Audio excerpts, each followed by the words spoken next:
Consider the strange modern alchemy in which a person can reinvent themselves so completely that the reinvention becomes the identity. In an age of curated biographies, controlled narratives, and online personas polished like marketing campaigns, the real question is not whether reinvention is possible, it's whether it can survive contact with documentation.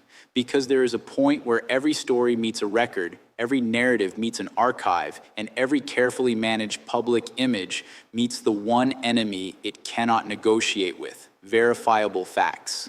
What we're watching right now in the public conversation surrounding Meghan Markle is not merely gossip about appearances or tabloid noise. It's a case study in how celebrity narratives fracture when public trust becomes dependent on what can be confirmed rather than what can be claimed. Over the past weeks, a wave of online discussion has been fueled by photographs, commentary, and renewed debate over biographical details that most people would consider trivial. Yet the controversy became more combustible when certain commentators and writers claimed that documents exist suggesting inconsistencies around the Duchess's birth year, specifically the difference between a year commonly stated in public bios and an alternate year allegedly appearing in older industry paperwork. To be clear, these are allegations circulating in media ecosystems, and the specifics often change depending on who is telling the story. But the reason this has become such a lightning rod is not the number itself. It's what that number symbolizes: the gap between image and record, between public narrative and documentary evidence. If you step back, the mechanics of the claim are simple. A difference of a few years can sound minor in everyday life, but in professional ecosystems built on perception, especially Hollywood, age has historically been treated as an economic variable. Entire careers have been shaped around what casting directors think audiences will accept. That doesn't justify deception if it occurred, but it does explain why the entertainment industry has long incentivized strategic ambiguity. People in that world are often pushed into impossible contradictions. Too young for certain roles, too old for others, always boxed into categories that shift with trends. In that context, age becomes less a personal fact and more a market label. The public doesn't have to approve of that system to recognize that it exists. But here's the deeper tension. The British monarchy is not Hollywood. One operates on narrative flexibility, the other survives on institutional continuity. The monarchy's legitimacy is intertwined with documentation, protocol, and an image of historical precision, even if critics argue that the institution selectively presents its own truths. Still, the monarchy's public brand depends on record-keeping and procedures that appear stable. That's why, when allegations arise about biography and documentation, the issue becomes bigger than any one person. It becomes a question of institutional exposure. Can the institution maintain credibility when the modern celebrity machine, where reinvention is normal, collides with a centuries-old system that treats official records as sacrosanct? This is why the most interesting element of the entire controversy isn't a rumor or a number. It's the institutional response, or more precisely, the institutional style of response. In the public imagination, royals either defend or attack. But modern royal crisis management often does neither. It partitions, it isolates, it quarantines. It constructs a boundary between the institution and the individual, then lets outside forces do the rest. When you observe certain palace statements over the years, the craft is in what is affirmed and what is omitted. You may see phrases like compliant with standards or appropriate processes were followed, without a direct endorsement of every detail being debated online. That's not accidental, it's risk management. In controversies driven by alleged documentation, the institution's primary objective is simple: keep the institution from becoming the guarantor of a disputed personal narrative. In other words, protect the crown first. It is entirely plausible, based on how institutions generally behave, that any official statement would emphasize procedural compliance rather than personal verification, because procedural compliance is defensible. It can be confirmed internally. It can be explained legally. It's the difference between saying, "We followed the rules," and saying, Every personal claim made is unquestionably accurate. One is a statement about process. The other is a statement about truth. Institutions prefer process because it's safer. This matters because it creates a psychological trap for the subject of the controversy. If someone is facing allegations about conflicting documents, every response option carries risk. If they provide documentation, skeptics may shift the debate to other paperwork. If they refuse, critics claim the refusal is evidence. If they respond emotionally, supporters rally, but skeptics interpret emotion as deflection.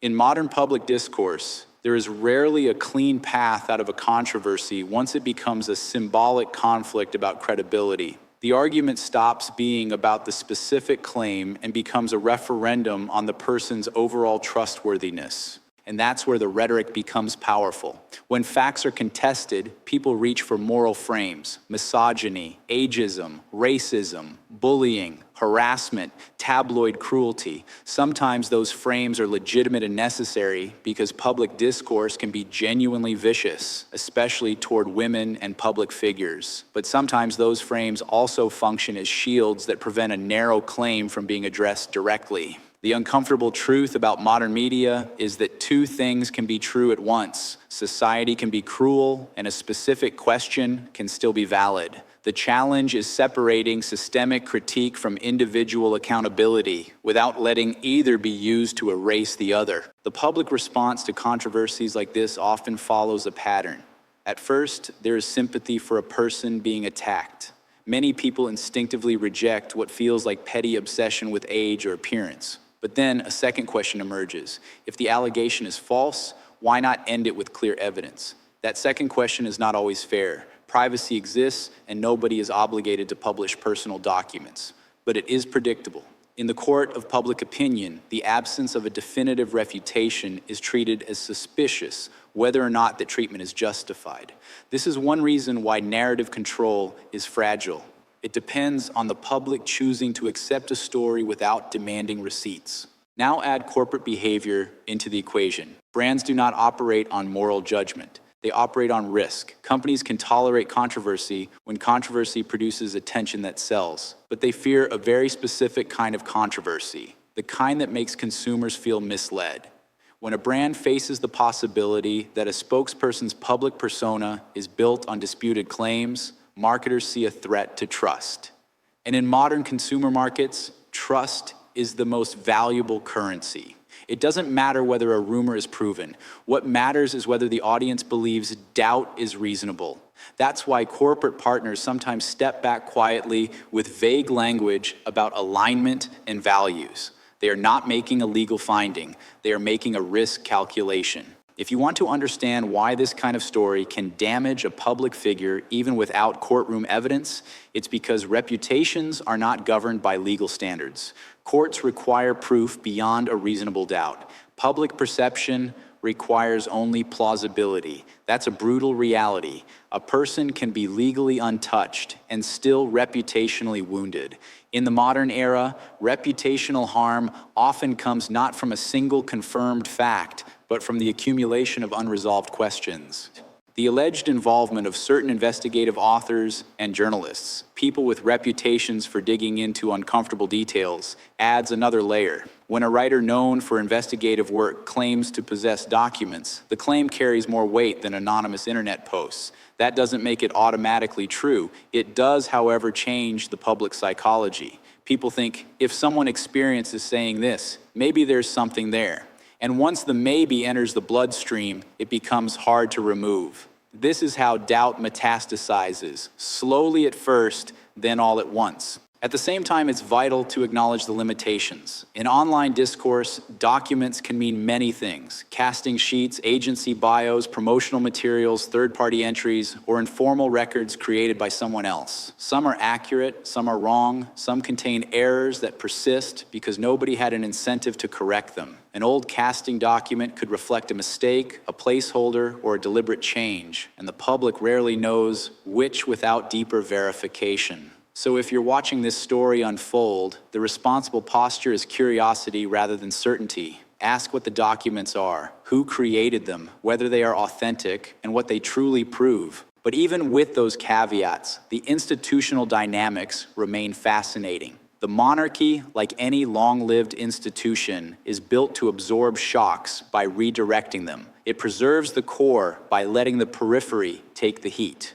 When controversy hits, the institution tries to prevent the scandal from becoming our problem. It becomes their problem.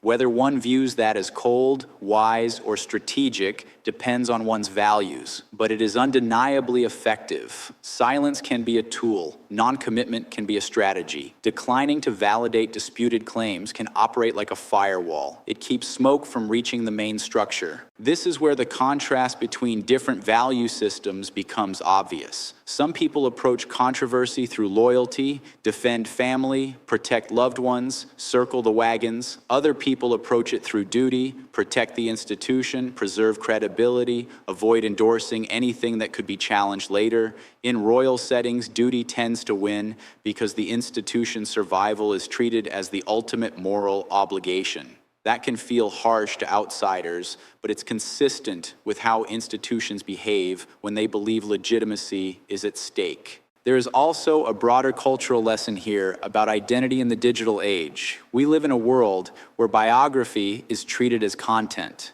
People build brands around personal stories. These stories are edited, refined, and repeated until they harden into a public truth. Social media accelerates this because it rewards coherence, simplicity, and emotional resonance. The messy complexity of real life doesn't perform well. A clean narrative performs. The problem is that clean narratives are vulnerable. They crack when confronted by messy archives. In earlier decades, a small discrepancy in an entertainment bio might never have mattered. It could sit quietly in a dusty file and remain irrelevant. But today, everything is searchable, digitized, archived, and cross-referenced. Old paperwork doesn't stay buried. A record from decades ago can reappear, stripped of context, and presented as proof of deception. That doesn't mean the accusation is correct. It means the environment makes it easy for accusations to thrive and hard for nuance to survive. And this is why reputational crises today don't end with one statement.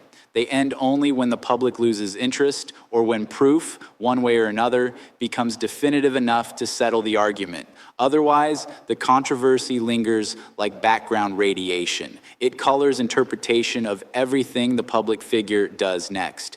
Every speech, every interview, every podcast becomes filtered through suspicion. Supporters interpret criticism as harassment. Critics interpret empathy as manipulation. And the middle, ordinary people who don't live online, gradually becomes fatigued and cynical. So what is the end game in a story like this? Realistically, there are only a few paths. One path is documentary clarity, a straightforward piece of evidence that settles the claim for most reasonable observers. Another path is permanent ambiguity. No decisive proof is offered publicly, and the story becomes an enduring cloud. The third path is cultural amnesia. A new controversy arrives, algorithms move on, and the public forgets. But even in that third scenario, the doubt doesn't disappear. It just becomes part of the background lore that follows the person forever. There's also something more intimate at the center of all this, and it's worth stating carefully. Public figures are human beings, and relentless scrutiny can be cruel. At the same time, public influence comes with accountability. When someone builds an identity that commands global attention, the public will inevitably test the narrative for weaknesses.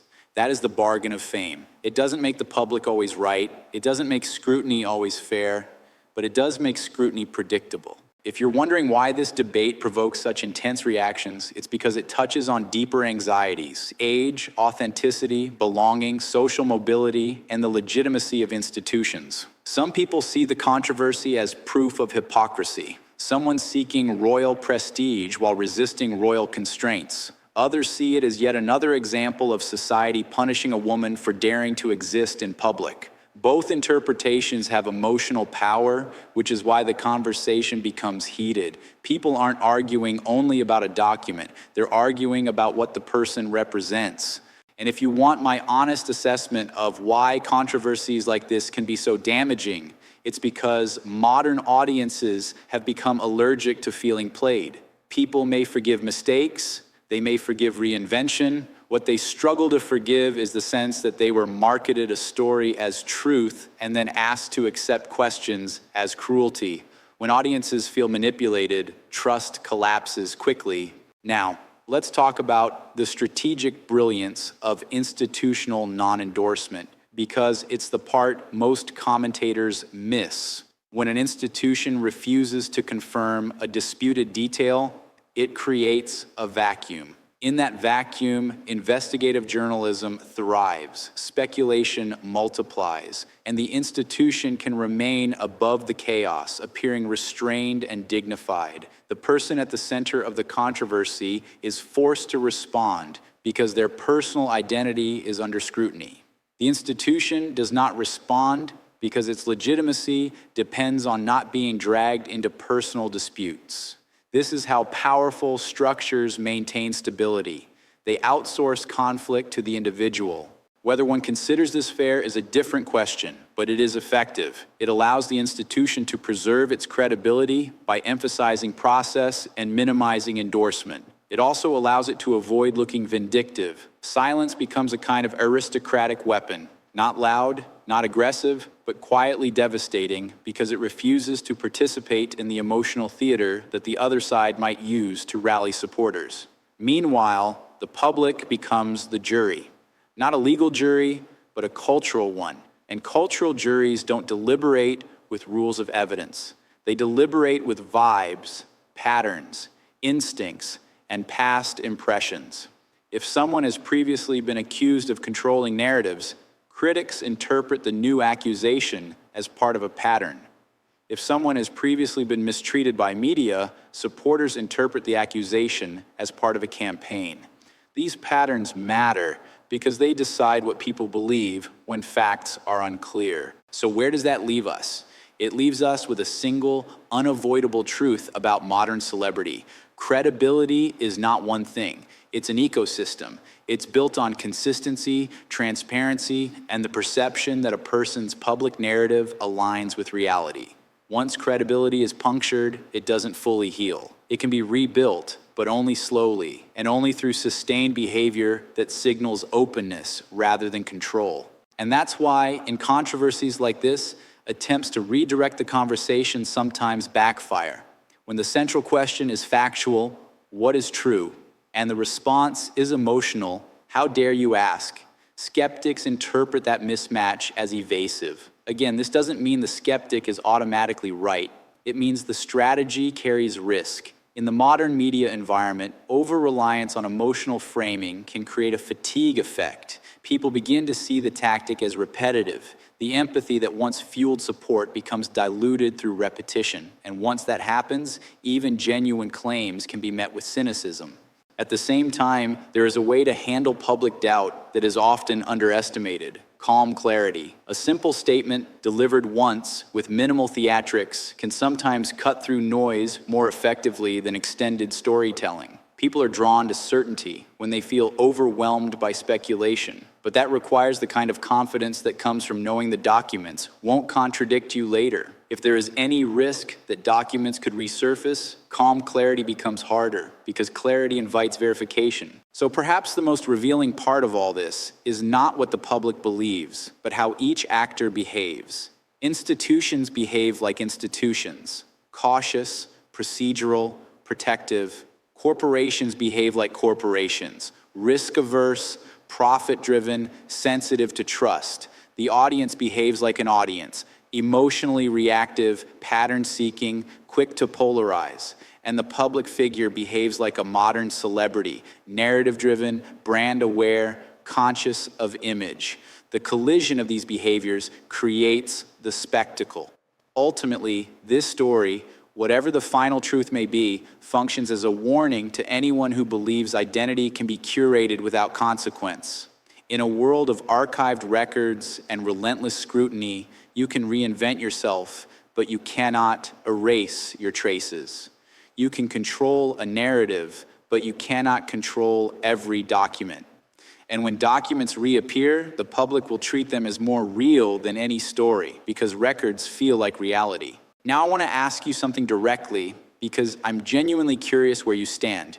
Do you see this controversy as a case of unfair scrutiny, society policing a woman's age and punishing her for existing in public? Or do you see it as a legitimate question of credibility, an example of what happens when narrative control collides with documentation? And how do you feel about the institutional approach? Do you view strategic silence as responsible stewardship or as cold abandonment?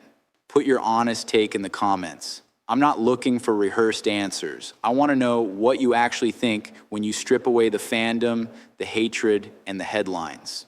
And if you value analysis that tries to separate emotional noise from structural reality, subscribe to the channel, because stories like this are never just about one person. They're about the systems around them, the incentives, the institutions, the public, and the fragile line between a story that sounds true and a record that proves it.